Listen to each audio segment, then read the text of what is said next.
श्रीराम समर्थ. श्रीमद दासबोध दशक 14वा. अखंड ध्यान. समास 3. कवित्व कळा निरूपण. श्रीराम. कवित्व शब्द सुमनमाळा, अर्थ परिमळ आगळा, तेणे संत षटपद कुळा, आनंद होये श्रीराम. श्री समर्थ म्हणतात की कवित्व म्हणजे शब्दरूपी फुलांची माळ असून त्याचा अर्थ म्हणजे त्या फुलांचा आगळा वेगळा सुगंध होय. त्याच्या योगे संतरूपी भुंग्यांच्या कुळाला आनंद होतो. ऐसी माळा अंतःकरणी, गुंफून पूजा रामचरणी, ओंकार तंतं खंडपणी, खंडूच नये श्रीराम. अशी शब्दरूपी सुमनांची माळ अंतःकरणात गुंफून ती रामचरणी अर्पण करावी. मात्र त्यातील ओंकाररूपी तंतू अखंड राहील, तो तुटणार नाही याची काळजी घ्यावी. परोपकारा कारणे कवित्व गत्य करणे, तया कवित्वाची लक्षणे बोलिजेती श्रीराम. परोपकारासाठी कवित्व अगत्याने करावे. असे परोपकारी कवित्व कसे असते त्याची लक्षणे आता सांगितली जातील.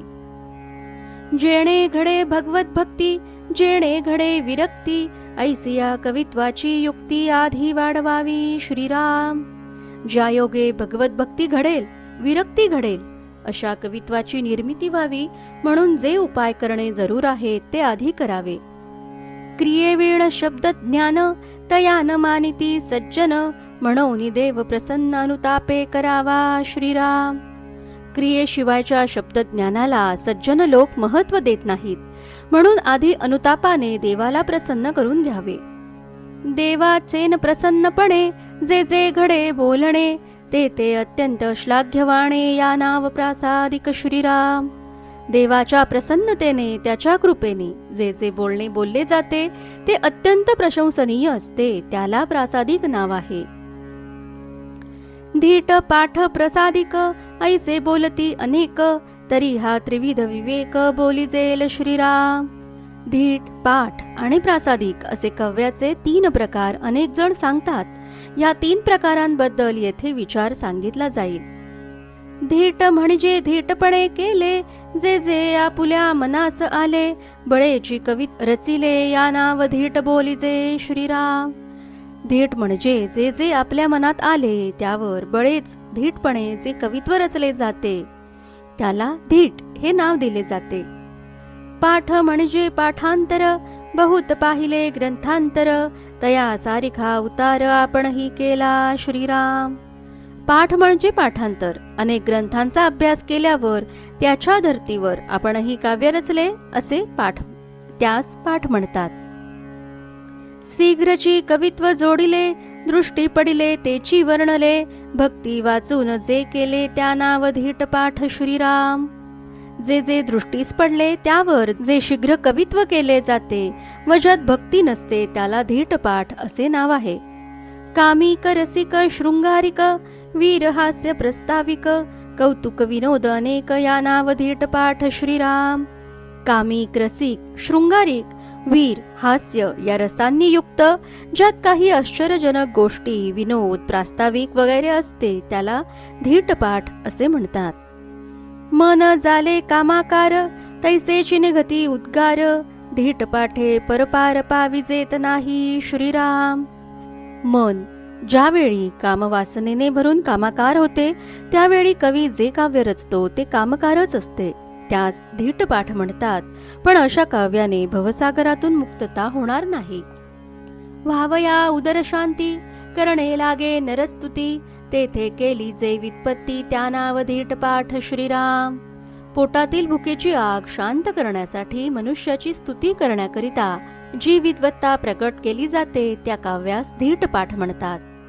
कवित्व नसावे धीट पाठ, कवित्व नसावे खटपट, कवित्व नसावे उद्धट पाषांडमत श्रीराम. कवित्व धीटपाठ नसावे किंवा ते ओढून ताणून केलेले नसावे, तसेच ते उद्धट किंवा पाखंड मताने युक्त नसावे. कवित्व नसावे वादांग, कवित्व नसावे रसभंग, कवित्व नसावे रंगभंग दृष्टांतहीन श्रीराम. कवित्व वादंग माजवणारे नसावे अथवा ते रसभंग करणारे नसावे, तसेच ते रंगभंग करणारे अथवा दृष्टांतहीनही नसावे. कवित्व नसावे पाल्हाळ, कवित्व नसावे बाष्कळ, कवित्व नसावे कुटिळ लक्षुनिया श्रीराम. कवित्व पाल्हाळी किंवा बाष्कळही नसावे, तसेच कोणा कुटील माणसाला लक्षून केलेलेही नसावे. हीन कवित्व नसावे, बोलिलेची न बोलावे, छंदभंग न करावे, मुद्राहीन श्रीराम. हीन दर्जाचे कवित्व नसावे, त्यात पुनरावृत्ती नसावी आणि छंद वृत्ते वगैरेंच्या नियमांचा भंगही केलेला नसावा. निर्दोष काव्य असावे. व्युत्पत्तीहीन, तर्कहीन, कळाहीन, शब्दहीन, भक्ती ज्ञान वैराग्यहीन कवित्व नसावे श्रीराम. व्युत्पत्तीहीन, तर्कहीन, कलाहीन, शब्दहीन अथवा ज्यात भक्ती ज्ञान वैराग्याचे वर्णन नाही असे कवित्व नसावे. भक्तिहीन जे कवित्व, तेची जाणावे ठोंबे मत, आवडीहीन जे वक्तृत्व, कंटाळवाणे श्रीराम. भक्तिहीन असलेले कवित्व म्हणजे अडाणी माणसाचे मत असे समजावे. भक्तीची आवड नसताना केलेले वक्तृत्व कंटाळवाणे होते. भक्ती वीण जो अनुवाद, तोची जाणावा विनोद, प्रीती वीण संवाद घडे केवी श्रीराम. भक्तीशिवाय केलेले काव्य म्हणजे विनोद किंवा करमणूक होय. भगवंताविषयी प्रेम नसेल तर भगवंताशी संवाद कसा होईल, कसा घडेल. असो धीट पाठ ते ऐसे, नाथिले अहंतेचे पिसे, आता प्रासादिक ते कैसे सांगिजेल श्रीराम. असो धीट पाठ या प्रकारचे कवित्व हे अशा प्रकारचे असते. मिथ्या असलेल्या अहंकाराला ते लागलेले एक प्रकारचे वेडच असते. आता प्रासादिक कवित्व कसे असते ते सांगितले जाईल. वैभव कांता कांचन, जयास वाटे हे वमन, अंतरी लागले ध्यान सर्वोत्तमाचे श्रीराम. वैभव, स्त्री आणि सोने हे ज्याला वमनाप्रमाणे त्याज्य वाटते आणि ज्याच्या अंतरी सर्वोत्तमाचे ध्यान लागलेले असते. जयास घडीने घडी लागे भगवंती आवडी, चढती वाढती गोडी भगवत भजनाची श्रीराम. ज्याला घडोघडी भगवंताच्या ठिकाणी आवड उत्पन्न होत असते आणि त्यामुळे ज्याला भगवत भजनात चढती वाढती गोडी लागते. जो भगवत भजने वीण, जाऊ नेदी एक क्षण, सर्व काळ अंतःकरण भक्ती रंगे रंगले श्रीराम. जो भगवत भजनाशिवाय एक क्षणही जाऊ देत नाही आणि ज्याचे अंतःकरण सर्व काळ भक्तीत रंगलेले असते. जया अंतरी भगवंत, अचळ राहिला निवांत, तो स्वभावे जे बोलत ते ब्रह्मनिरूपण श्रीराम. ज्याच्या अंतःकरणात निरंतर भगवंत अचळ आणि निवांत वास करून राहिलेला असतो, तो सहज स्वभावाने जे जे बोलतो ते ते ब्रह्मनिरूपणच असते. अंतरी बैसला गोविंद, तेणे लागला भक्ती छंद, भक्ती वीण अनुवाद आणि कनाही श्रीराम. त्याच्या अंतरी गोविंद राहिला असल्याने त्याला भक्तीचा छंद लागलेला असतो. त्यामुळे भक्तीशिवाय दुसरा विषयच त्याच्या बोलण्यात येत नाही. आवडी लागली अंतरी, तैसीच वदे वैखरी, भावे करुणा कीर्तन करी, प्रेम भरे नाच तू श्रीराम. मनात भक्तीची अत्यंत आवड असल्याने त्याची वाणी त्याप्रमाणेच भक्तीविषयी बोलते. तो अत्यंत प्रेमाने करुणेने भगवंताला आळवीत कीर्तन करून प्रेमभराने नाचतो. भगवंती लागले मन, तेणे नाठवे देहभान, शंका लज्जा पळवून दुरी ठेली श्रीराम. भगवंताच्या ठिकाणी मन जडलेले असल्याने त्याला देहभान उरत नाही. त्यामुळे शंका आणि लोकलाज त्याच्यापासून दूर पळून जातात. तो प्रेमरंगे रंगला, तो भक्तीमध्ये मातला, तेणे अहंभाव घातला पायांतळी श्रीराम. तो प्रेमरंगात रंगून जातो, भक्तीच्या मदाने उन्मत्त होतो. त्यावेळी असे वाटते की अहंभावाला जणू तो पायदळी तुडवीत आहे. गात नाचत निशंक, तयास कैचे दिसती लोक, दृष्टी त्रैलोक्य नायक वसोन ठेला श्रीराम. जो प्रेमाने उन्मत्त होऊन नाचत गात असतो त्याला लोक दिसतील तरी कसे. त्याच्या दृष्टीत त्रैलोक्य नायक भगवंतच भरून राहिलेला असतो. ऐसा भगवंती रंगला, आणि काही न लगे त्याला, स्व इच्छा वर्णू लागला ध्यान कीर्ती प्रताप श्रीराम. असा जो भगवंताच्या ठिकाणी रंगून गेलेला असतो त्याला दुसरे काहीही नको असते. आपल्या स्वतःच्या इच्छेनुसार तो भगवंताच्या रूपाचे, अनेक प्रकारच्या कीर्तीचे, प्रतापाचे वर्णन करू लागतो. नाना ध्याने नाना मूर्ती, नाना प्रताप नाना कीर्ती, तया पुढे नरस्तुती तृणतुल्य वाटे श्रीराम. तो भगवंताची अनेक प्रकारची ध्याने, अनेक प्रकारच्या मूर्ती, भगवंताचे विविध पराक्रम आणि अपार कीर्ती यांचे वर्णन करू लागतो. त्यापुढे नरस्तुती करणे त्याला कसपटासारखे अत्यंत तुच्छ वाटते. असो ऐसा भगवत भक्त, जो ये संसारी विरक्त, तया समानिती मुक्त साधू जन श्रीराम. असा जो या संसारात विरक्त असा भगवत भक्त असतो त्याला साधू लोक मुक्त समजतात. त्याचे भक्तीचे कौतुक, तया नाव प्रसादिक, सहज बोलता विवेक प्रगट होय श्रीराम. त्याच्या भक्तीमुळे जे कौतुकास्पद काव्य होते त्याला प्रासादिक कवित्व म्हणतात. त्यातून सहजपणे विवेक प्रगट होत असतो. ऐका कवित्व लक्षण, केलेच करू निरूपण, जेणे निवे अंतःकरण श्रोतयांचे श्रीराम. आता कवित्वाच्या लक्षणाचे पुन्हा निरूपण करूया. त्या योगे श्रोत्यांचे अंतःकरण नक्कीच निवेल.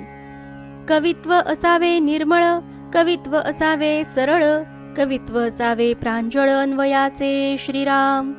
कवित्व निर्मळ असावे, सरळ सोपे आणि प्रांजळ अनुभवाने युक्त असावे.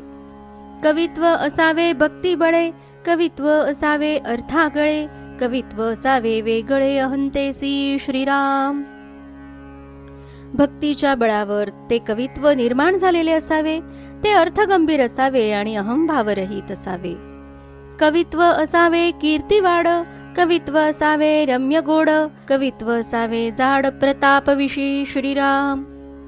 त्या कवित्वात भगवंताची महान कीर्ती वर्णिलेली असावी. ते रम्य गोड व भगवंताच्या प्रतापाच्या वर्णनाने भरलेले उत्कृष्ट असे असावे. कवित्व असावे सोपे, कवित्व असावे अल्परूपे, कवित्व असावे सुल्लये चरणबंद श्रीराम. कवित्व सोपे, छोटेसे, सुलभ आणि चरणांची नियमबद्ध रचना असलेले असावे. मृदू मंजूळ कोमळ, भव्य अद्भुत विशाळ, गौल्य माधुर्य रसाळ भक्तिरसे श्रीराम. कवित्व भक्तिरसाने भरलेले आणि म्हणून मृदू, मंजूळ, कोमल तसेच भव्य, अद्भुत, विशाल, व्यवस्थित रचना असलेले माधुर्ययुक्त आणि रसाळ असावे. अक्षरबंध पदबंध, नाना चातुर्य प्रबंध, नाना कौशल्यता छंदबंध धाटी मुद्रानेक श्रीराम. उत्तम कवित्वात पुढील अनेक गोष्टी असाव्यात. अक्षरबंध, पदबंध म्हणजे चित्रकाव्य, चतुराईने रचना केलेले नाना प्रबंध, कुशलतेने रचलेले छंद, बंध, नाना धाटी, नाना मुद्रा असाव्यात. नाना युक्ती, नाना बुद्धी, नाना कळा, नाना सिद्धी, नाना अन्वये साधी, नाना कवित्व श्रीराम. त्यात नाना युक्ती, नाना बुद्धी, नाना कला, नाना सिद्धी, नाना अन्वय साधणारे अनेक प्रकारचे कवित्व असावे. नाना साहित्य दृष्टांत, नाना तर्क धातमात, नाना संमती सिद्धांत पूर्वपक्षेसी श्रीराम. त्यात अनेक प्रकारचे साहित्यिक दृष्टांत, नाना तर्क, त्यांची स्थापना आणि त्यांचे खंडन तसेच पूर्वपक्षासह नाना संमती आणि नाना सिद्धांताचे निरूपण असावे. नाना गती, नाना व्युत्पत्ती, नाना मती, नाना स्फूर्ती, नाना धारणा, नाना धृती या नाव कवित्व श्रीराम. नाना मती, नाना व्युत्पत्ती, नाना मती, नाना स्फूर्ती, नाना धारणा, नाना धृती ज्यात असतात त्याला कवित्व म्हणावे. शंका आशंका प्रत्योत्तरे, नाना काव्ये शास्त्राधारे, तुटे संशये निर्धारे निर्धारिता श्रीराम. त्यात शंका आशंका प्रत्युत्तरे शास्त्राधार देण्यासाठी दुसरी नाना काव्ये असावीत. त्यामुळे अध्यात्माविषयी निर्धार होऊन त्या योगे सर्व संशय नष्ट होतात. नाना प्रसंग, नाना विचार, नाना योग, नाना विवर, नाना तत्वचर्चा सार या नाव कवित्व श्रीराम. ज्यात नाना प्रसंग, नाना विचार, नाना योग, नाना विषयांचे विवरण, नाना तत्वांच्या चर्चा आणि त्यांचे सार वर्णिलेले असते त्याला कवित्व म्हणतात. नाना साधने पुरश्चरणे, नाना तपे तीर्थाटणे, नाना संदेह फेडणे या नाव कवित्व श्रीराम. ज्यात नाना साधने, नाना पुरश्चरणे, नाना प्रकारची तपे आणि तीर्थाटणे यांचे वर्णन असून नाना प्रकारचे संदेह फेडले जातात त्याला कवित्व म्हणतात. जेणे अनुताप उपजे, जेणे लौकिक लाजे, जेणे ज्ञान उमजे, या नाव कवित्व श्रीराम. वरील प्रकारच्या कवित्वामुळे काय लाभ होतो ते येथून पुढे सांगितले आहे. ज्याने पश्चाताप उत्पन्न होतो, लौकिक सुखाच्या आसक्तीची लाज वाटते आणि ज्ञान होते, त्यास कवित्व म्हणावे. जेणे ज्ञान हे प्रबळे, जेणे वृत्ती हे मावळे, जेणे भक्ती मार्ग कळे, या नाव कवित्व श्रीराम. ज्याच्या योगे ज्ञान सुदृढ होते, वृत्ती मावळते आणि भक्ती मार्गाचे ज्ञान होते, त्यास कवित्व म्हणावे. जेणे देह बुद्धी तुटे, जेणे भवसिंधू आटे, जेणे भगवंत प्रगटे, या नाव कवित्व श्रीराम. ज्याच्या योगे देहबुद्धी नष्ट होते, भवसागर आटून जातो आणि भगवंत प्रकट होतो, त्यास कवित्व म्हणावे. जेणे सद्बुद्धी लागे, जेणे पाषांड भंगे, जेणे विवेक जागे, या नाव कवित्व श्रीराम. ज्याच्या योगे सद्बुद्धी उत्पन्न होते, पाखंड नाहीसे होते आणि विवेक जागृत होतो, त्यास कवित्व म्हणतात. जेणे सद्वस्तू भासे, जेणे भास हा निरसे, जेणे भिन्नत्व नासे, या नाव कवित्व श्रीराम. ज्याच्या योगे सद्वस्तूचा साक्षात अनुभव येतो, मायेचा आभास मावळतो आणि द्वैताचा नाश होतो, त्यास कवित्व म्हणावे. जेणे होये समाधान, जेणे तुटे संसार बंधन, जया मानिती सज्जनतया, नाव कवित्व श्रीराम. ज्याच्या योगे संसार बंधन तुटून शाश्वत समाधान प्राप्त होते, ज्याला सज्जन मानतात, ते कवित्व होय. ऐसे कवित्व लक्षण सांगता ते असाधारण, परंतु काही एक निरूपण बुझावया केले श्रीराम. कवित्व लक्षण खरे म्हणजे असाधारण आहे, पण ते कळावे यासाठी त्याचे थोडेफार निरूपण येथे केले आहे. इति श्री दासबोधे गुरु शिष्य संवादे कवित्व कळा निरूपण नाम समास 3 समाप्त. जय जय रघुवीर समर्थ.